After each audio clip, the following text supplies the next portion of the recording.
You're listening to Australia's national youth radio station, Triple J. For more info, go to triplej.net.au. Thanks to the intervention of the ABC board and the generous support of the Macquarie Bank, Triple J reluctantly presents the following 2 hours of unbiased, fair and balanced coverage of the week's topical issues. Would you please be upstanding for the national anthem? And your hosts, Stirling Addison LLB and guest, as we present Restoring the Balance.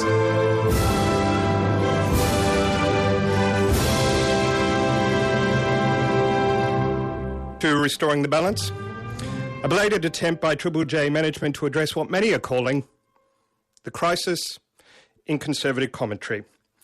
This federally mandated program will attempt to penetrate the suffocating, all-consuming fog of left-liberal disinformation that blankets all public debate in Australian media.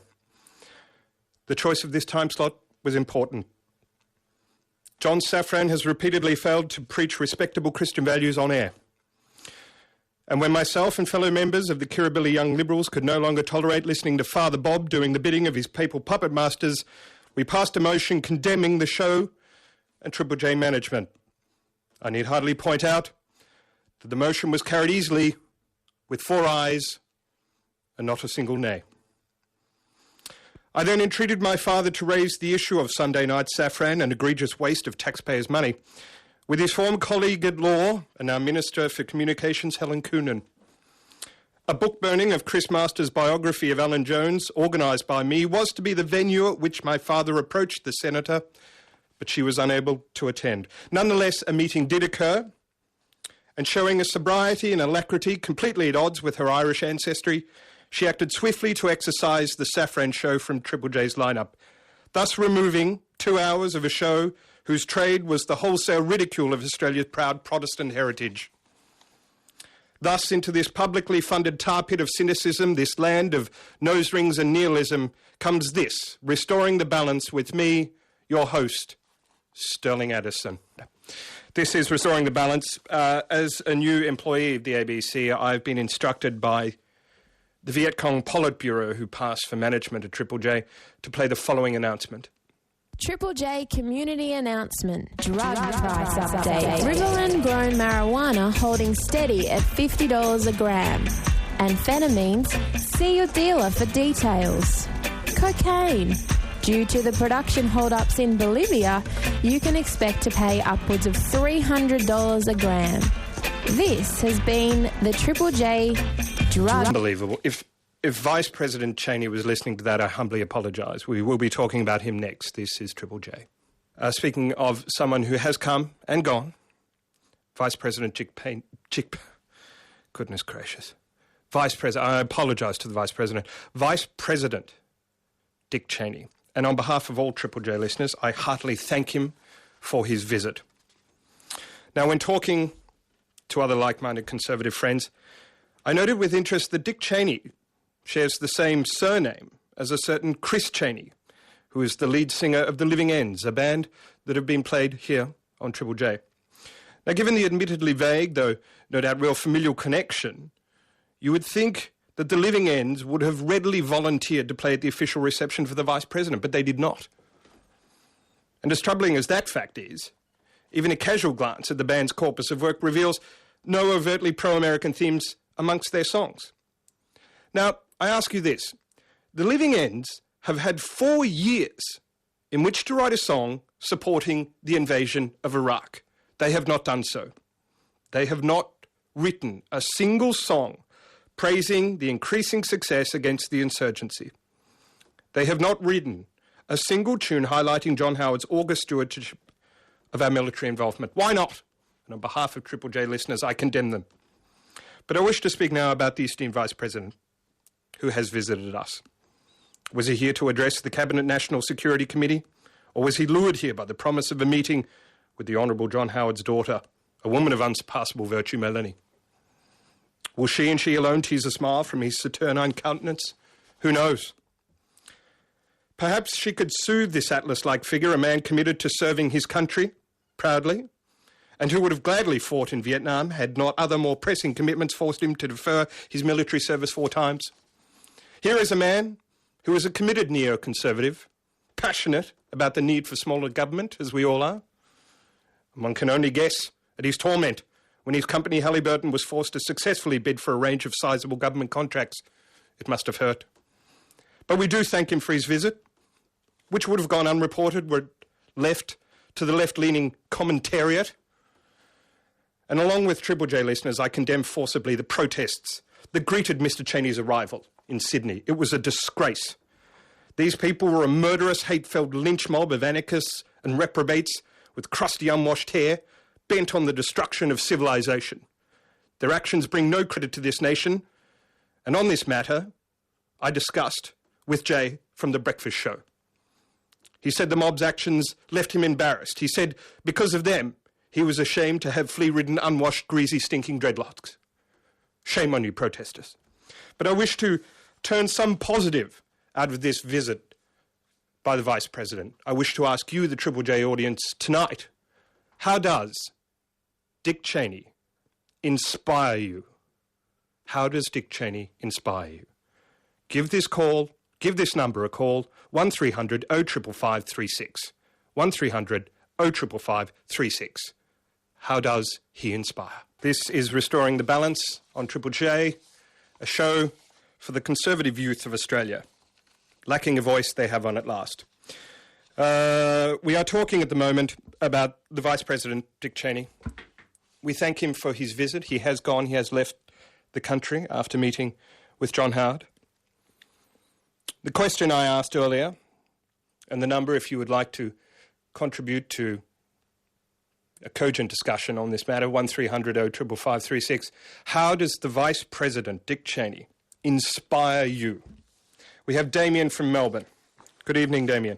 Hi, how are you doing? I'm very well. I'd have to say Dick Cheney inspires me because he proves that you can go out hunting with your friends and you don't need a hunting licence and you can just shoot them. And I think that just brings people closer together at the funeral or, at the hospital. So, I'd have to say he just inspires me to do stuff that most people can't do unless you're rich and powerful. The man you are referring to did not actually die. He did in fact apologise to Dick Cheney for being in the way of his gunfire. Yeah, and I agree. Look, I think as on the John Daly show, as I said, it sends out a strong warning to enemies of America that if we're willing to shoot our best friends, imagine what we're going to do to you. So, I and many others would be happy to take a faceful from Dick.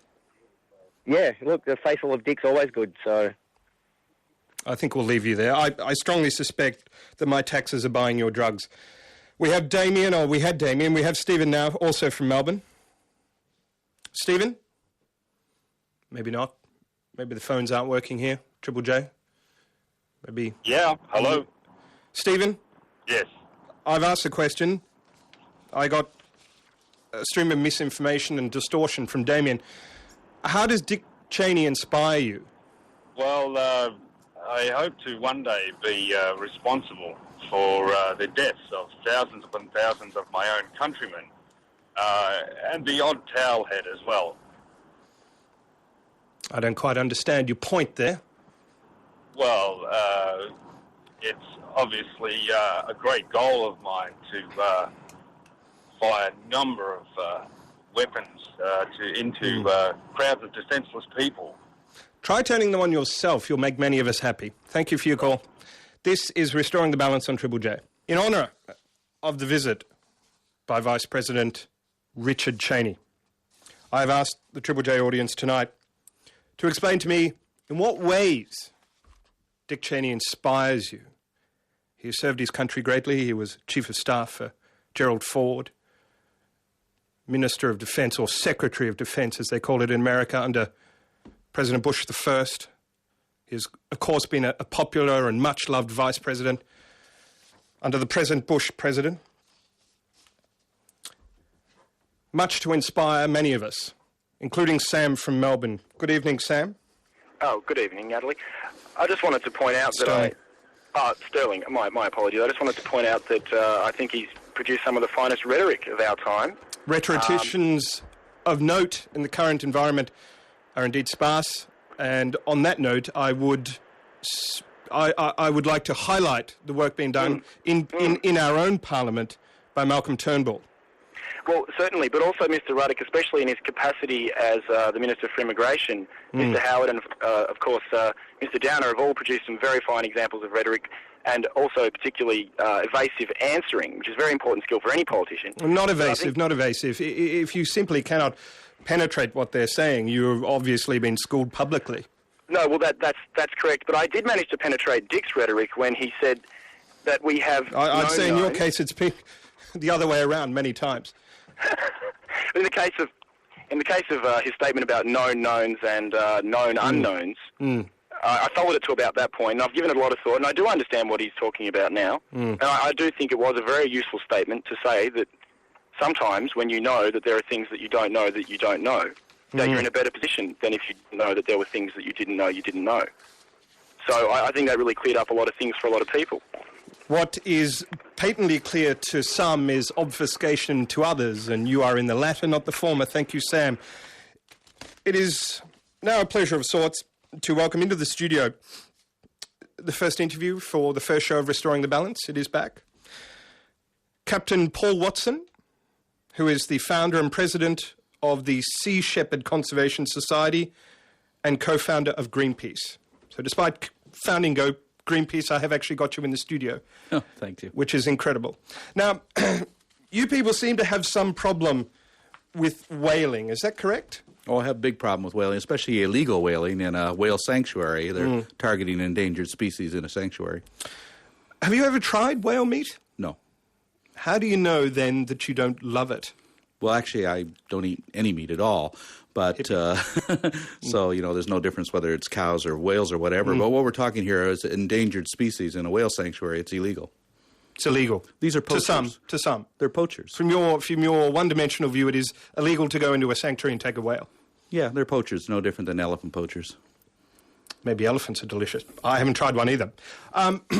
With whaling, surely the Japanese excuse that they are in there researching should be enough. They haven't published one single peer-reviewed scientific paper in the last 20 years. They've killed 18,000 whales in so-called research, and all they've shown for it is they market it every year to the restaurants and the markets. I guess if they're doing research, it's probably product development and marketing research, but they're certainly not doing biological research. In total, then, how many whales, if you include the Norwegians as well, how many whales a year are killed? Well, it all depends on what kind of whales. With the Japanese, about 1,000. With the Norwegians, about 1,000. The Faroese, 3,500. Probably close to about 5,000. Per kilo, what does whale meat go for? In Japan, it can go anywhere from $40 to $100 a kilo. Is there anything that can be done to drive that price down? It is simply, you would argue, unaffordable to the average family. It is unaffordable to the average family, but, Japanese businessmen pay a lot of money in sushi bars. I mean, in fact, one bluefin tuna is worth $250,000 in the Tokyo fish markets. So. Recently, a Japanese whaling vessel, which was researching, was rammed by a vessel. Was that your vessel? No, they rammed us. They rammed you? Yeah. Surely there are two ways of looking at it? Well, there's only one way of looking at it. Whatever the forensic evidence demonstrates, and the federal police just did a forensic investigation, spent all day on the ship, and I'm quite confident that their evidence will prove who rammed who. Because I tell you, if I had to ram them, we would tell you we rammed them, because we do ram whaling ships. Why? Well, to stop their illegal activities. That's terrorism on the high seas. No, it's been police enforcement. I will wind the interview up, but I will just ask you just one question. Can you speak Welsh? Can I speak Welsh? No, but Well, you don't really love whales then. No, I did major in linguistics. And I remember one time you cannot speak Welsh, you do not love whales. But I was doing a report on whale language, and the professor thought that the Welsh spoke a very strange language when he listened to the whale sounds. Captain Paul, thank you for joining us. Thanks. Restoring the Balance. Re-education lesson number 3. The Greens. The Greens appear as an attractive party to nubile, idealistic young girls who are duped into joining the party only to have their innocence robbed in depraved all-night bacchanalian orgies that pass as initiation ceremonies. The Greens advocate a return to the Stone Age and the execution of all redheads. Restoring the Balance. Re-education lesson number 3. We have heard from left-wing ideologue and high-sea renegade, Captain Paul, who sees fit to go about crashing into Japanese whaling vessels who are doing nothing to anyone except researching dangerous whale populations. But the guests keep coming on Restoring the Balance, and this will stir the heart of any proud Christian, many of whom I know listen to Triple J. We will be speaking to Pastor Danny Nalia from Catch the Fire Ministries. That will be an interview full of considered Christian commentary, just something sorely lacking on this particular program. As is praise for the Vice President, Dick Cheney, who visited us over the weekend. If you would like to ring on the following number, 1300 055536, give us a call and tell us how Dick Cheney, the Vice President, inspires you. Does he inspire you daily? Do you ever get in a situation and think, what would the Vice President do now? Call Triple J. This program is thankfully, mercifully heard right round Australia.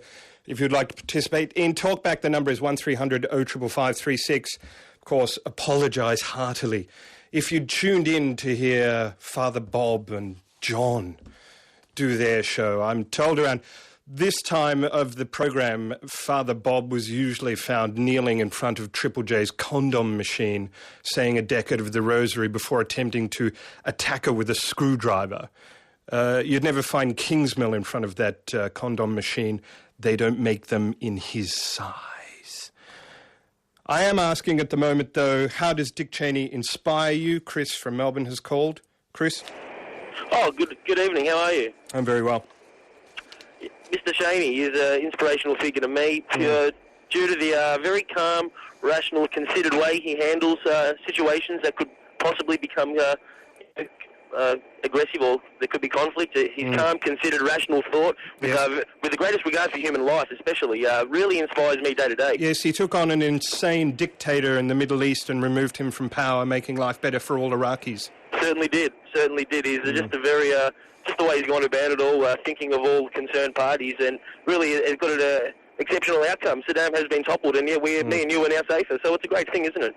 Well, I would argue the region is safer from a madman who could have possessed chemical or nuclear weapons. Dick Cheney has done us all a favour, and yet I assume that you were not in Sydney to thank him.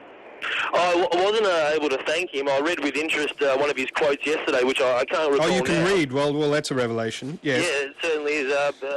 But there was a quote yesterday he had, I can't remember, but he's very eloquently spoke about the need to be patiently stay the course, and you need to increase troop numbers as well as... then he's gone on to say that we must destroy the enemy. So just a very calm, considered, rational man.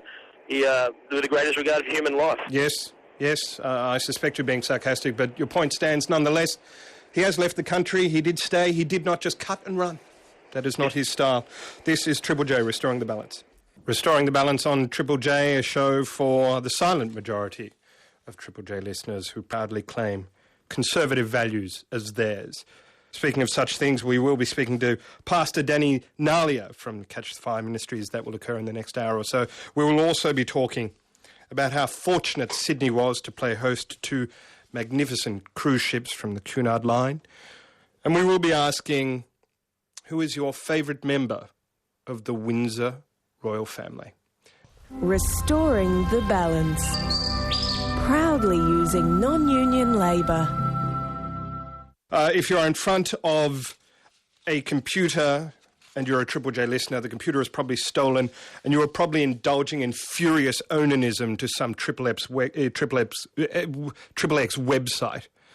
Stupid microphones. You can visit the Restoring the Balance website. It is triplej.com.au/Restoring the Balance. I want to talk about the visit to Sydney this week of Queen Mary II and Queen Elizabeth II. I've not seen this much excitement about a nautical arrival in Sydney since my fiancée Penny discovered that the US Nimitz was visiting for shore leave. But the Cunard liners were indeed a stirring sight, I'm sure you'll agree. And it spoke to me and it said that in the proud chest of every true Australian beats a heart bursting with affection for our monarchy. And just as their namesakes would, these two vessels commanded the presence of thousands of loyal and adoring subjects eager to gaze upon their majesties. These two ships, Queen Mary and Queen Elizabeth, had not one Australian princess. No, they were indeed great ships with great names. Of course, Queen Mary, named after Mary Tech, Victoria Mary, Augusta Louise, Olga, Pauline, Claudine, Agnes, who was, of course, as we all know, the Queen Consort of George V. She was also Empress of India and the Queen of Ireland before her accession. She was also Princess of Wales, Duchess of Cornwall and Duchess of York. She was a magnificent lady. And looking at these two ships, I sincerely doubted that any vessel named after a Republican could excite the public as much. Because who would submit themselves to the cruelties of Sydney's traffic, which is, of course, a legacy of years of Labor mismanagement, to gaze upon a ship such as the SS Peter Costello or the RMS Germaine Greer, which would, of course, be a battered, ugly hulk sinking under the weight of its own bitterness. However, looking at these ships, a moment of sadness was occasioned when I reflected that majestic cruise ships are no longer the exclusive preserve of those whom a Protestant God has blessed with great wealth. Those days have passed. The romance of the high seas has been sullied. Where once we had a heady mix of champagne, seduction and mystique, now cruise ships act as floating brothels, plying their human cargoes with cheap premixed alcohol, so the Commodore driver can ask the girl who works in retail for a quick knee trembler in the lifeboats. Queen Elizabeth would indeed be ashamed. Nonetheless, we, the people of Sydney, thank the Cunard Line for bestowing upon us so rare a pleasure, as was the visit by these two maritime maidens. But it gives me cause to ask you, the Triple J audience, to name your favourite royal member, your favourite royal personage, a member of the Windsor family, Prince Charles or the Queen Mother. Maybe we could expand and go into Queen Beatrice of the Netherlands. Let's talk favourite royal personages. The number here, 1300 0555 36. It is restoring the balance. The Cunard liners that visited Sydney this weekend, or this week I should say, were a stirring sight to anybody with an interest in the royal family, such as myself. So I asked, and the number, 1300 0555 36, who is your favourite member of the royal family? And we have Sylvia from Canberra. Oh, hello, Stirling. Without a doubt, it's Prince William. He's such a spunk. He is. I mean, look at Harry. Come on, no comparison. That's all I've got to say on the matter. Thank God. This is restoring the balance. Restoring the balance. Your taxes barely at work. Finally, on Triple J, a program for the conservative youth of Australia to enjoy on Triple J. Shortly, we speak to Pastor Danny Nalia from Catch the Fire Ministries. We've been taking talkback callers. The number is 1300 0555 36 on a variety of topics, how Dick Cheney inspires you and what your favourite royal is, what your favourite member of the royal family. We speak now to Brett from Launceston. Good evening, Brett. How are you going? I'm very well. Very nice to speak to Stirling. Yeah, well, I think Prince William... Very nice to speak or slur your words slowly. Prince William is the best royal. Why? Well, I think that he's young, he's virile, and he is very sexy, as your previous caller said. So, and I know it might not come into your conservative views of society, but... I think he's the best hope for the royal family. Yeah, so... You sound like you had the same fondness for a certain liquor that the Queen Mother had. I will say one thing about the current ABC. You can walk the length and breadth of every ABC office in the country and not find a single picture of our head of state hanging in any room. That is, of course, the Queen. Well, I suppose so. She is a pretty rusty old lady, isn't she? She is our head of state, and she demands respect. Thank you, Brett. We have Nick from Brisbane. Good evening, Nick. Hello, Stirling. How are you? I'm good. I'm well is more correct English, but nonetheless. I'm an art student. Okay. Sorry. So I assume, therefore, that you're studying hard for lectures tomorrow morning? No, because we've just started tomorrow. You've started tomorrow, and it's almost March. And you've filled the summer months by Studying chemistry. reading in advance? Yeah, studying chemistry, actually. Studying chemistry? Yes. I got 7. Drug making, in other words. Yes. Running a laboratory. Yep.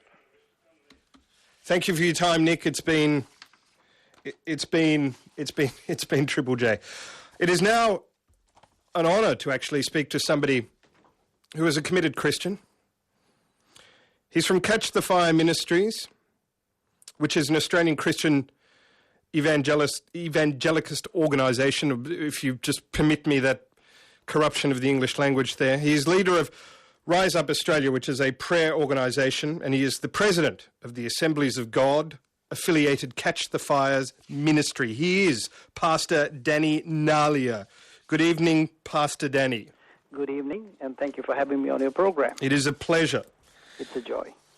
Now, recently, your organisation was endorsed by the Prime Minister, John Howard. How do you respond to those who criticised that endorsement? Well, I was pleasantly surprised that people, only people who criticized was the Islamic Council of Victoria and no one else. Mm. And it was almost known by the media to go to them so that they would always get a opposite view to what we do. Mm.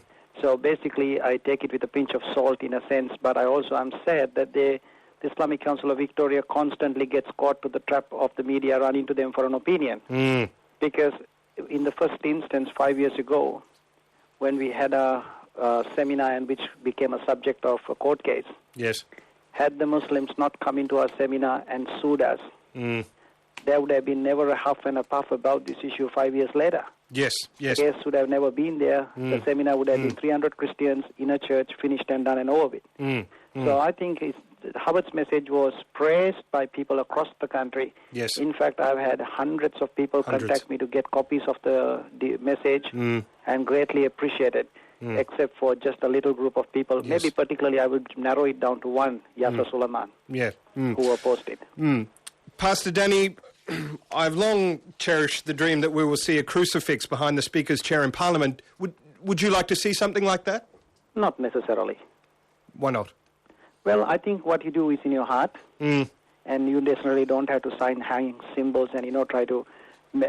Sometimes it could be somewhat demoralizing for people in the country because we have all other religions who believe in this, live in this country, and we're a free and democratic society. And I believe that all other people should be free to practice their faith.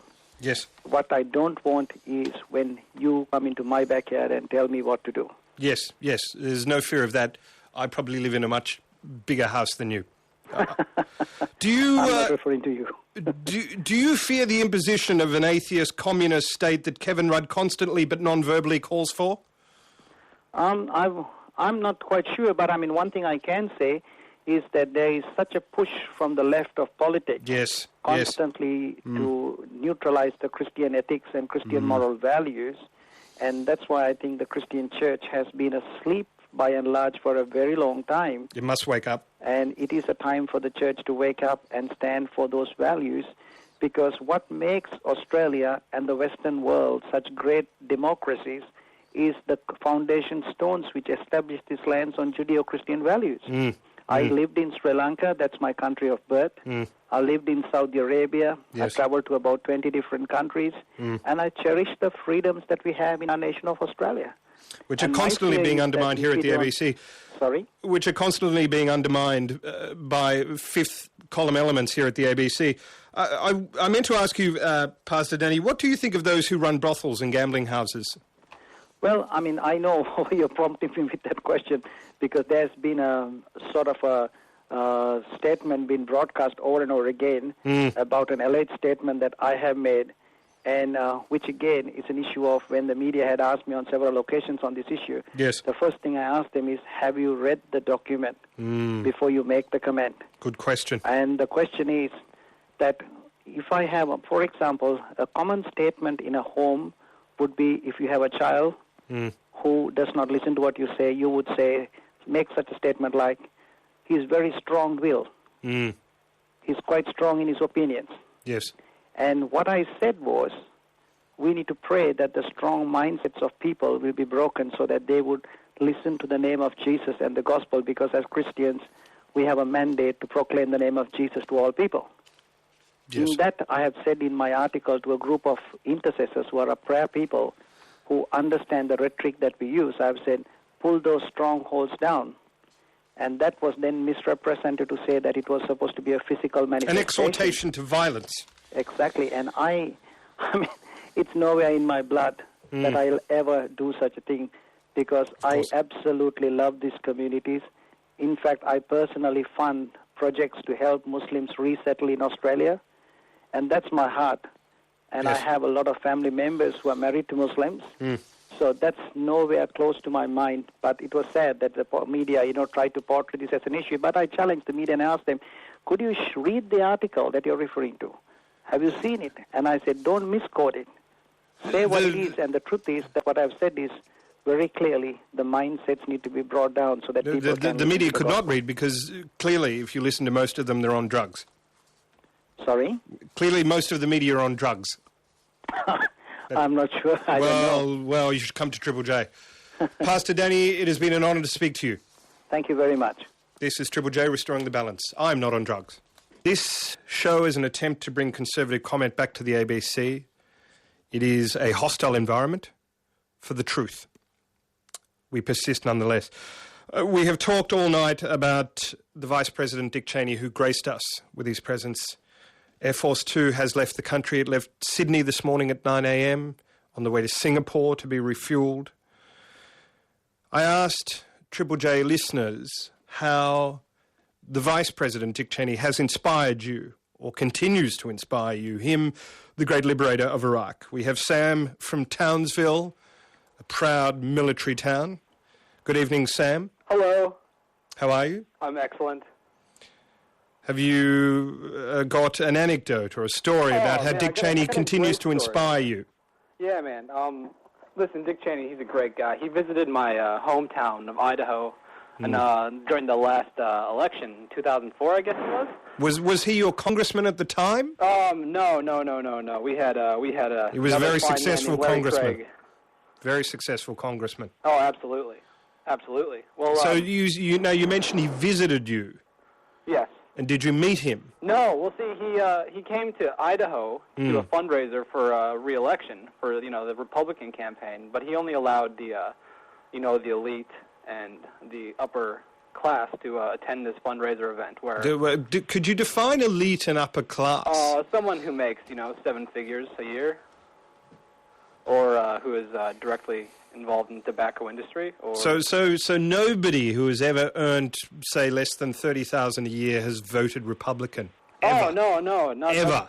No, that's a lie. They vote Republican all the time. I'd vote Republican. I only earn like $20 a month.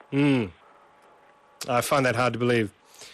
Did he inspire you in some way? I feel that you're missing the point here. Some kind of disguised left-leaning tirade against the vice president because you don't agree with his politics. No, man, I love the man. Listen, he came to visit us, and which by the sounds of it is more than you deserve because you're so ungrateful. Well, probably. I mean, I'll tell you what. I didn't want to look directly at the man if I had seen him because his greatness would have probably blinded my eyes out.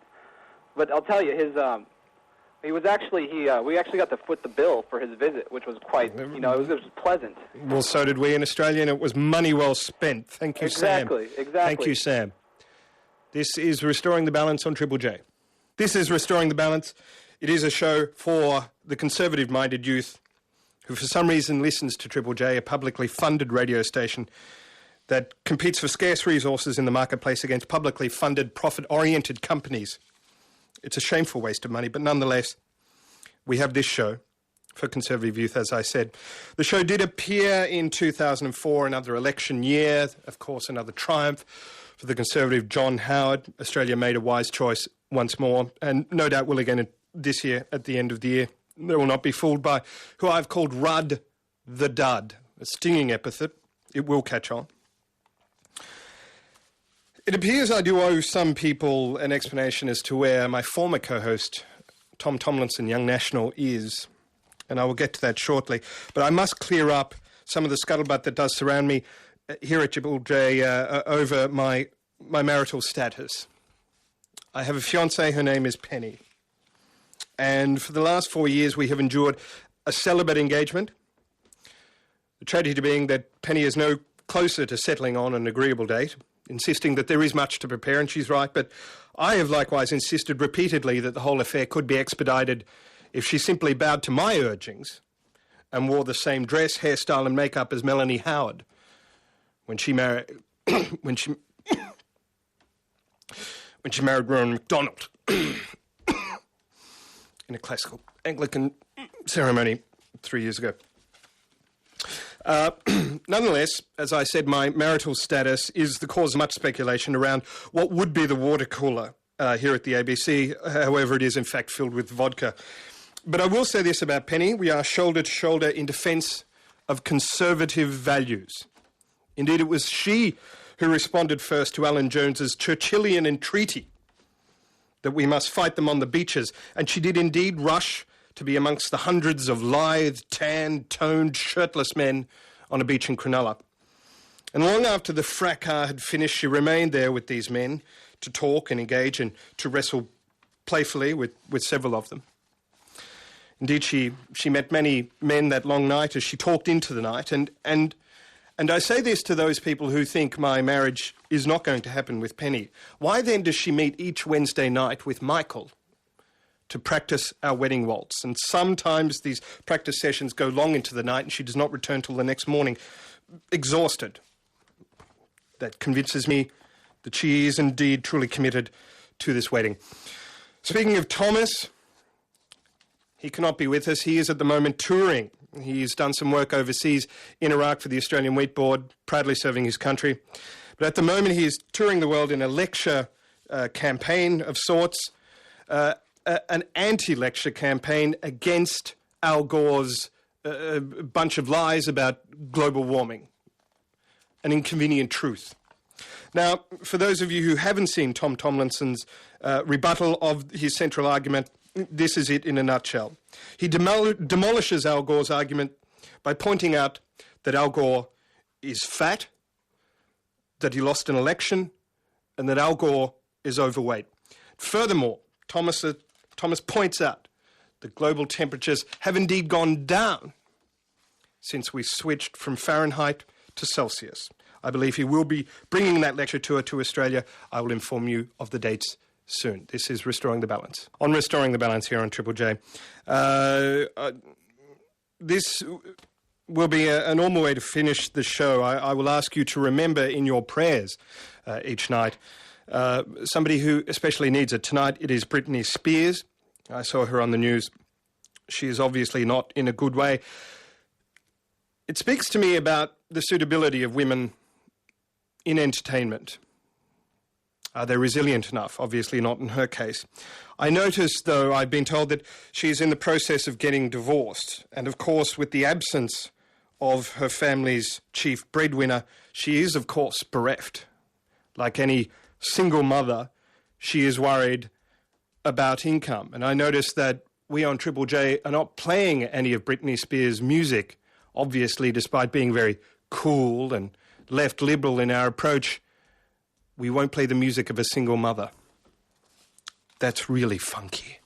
Restoring the Balance will be back at the same time, 9 p.m. next week on Triple J. Thank you. Triple J.